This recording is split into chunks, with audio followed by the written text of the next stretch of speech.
WhatsApp குழுக்களில் வரும் தகவல்கள் மீதான நம்பிக்கை குறித்து ராமநாதபுரம் பகுதி மக்கள் தெரிவித்த கருத்துக்களை தற்போது பார்க்கலாம். நல்லது கெட்டது எல்லாமே தெரிவிக்கையில ஒருத்தவங்க நல்ல கருத்து போடுறாங்க, ஒருத்தவங்க கெட்ட கருத்து போடையில இது ரெண்டு பேருக்குமே மோதல் ஏற்பட்டு இது அடிதடி கூட சில கிராமங்கள்லயும் சரி சில ஊர்கள்லயும் சரி நிறைய விஷயங்கள் வாட்ஸ்அப்ல தப்பான கருத்துக்களை பரப்புறாங்க. அதிக மக்கள் பயன்படுத்தக்கூடியது வாட்ஸ்அப். அப்போ அந்த வாட்ஸ்அப்ல நிறைய விஷயங்கள் இன்னைக்கு தவறா சித்தரிக்கப்படுது.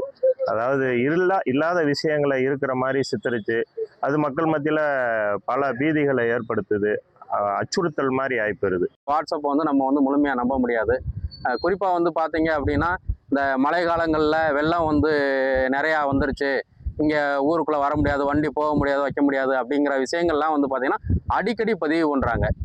அது அப்படி இருக்கும் பொழுது அது அங்கே பயணம் பண்ணக்கூடியவங்களுக்கு இந்த மாதிரி இதெல்லாம் நிறையா பிரச்சனைகள் இருக்கு. எது உண்மையான தகவல் எது தவறான தகவல் என்பது கற்றறிந்தவர்களாலேயே கண்டுபிடிக்க முடியாத அளவிற்கு ஒரு சூழல் இருக்கிறது.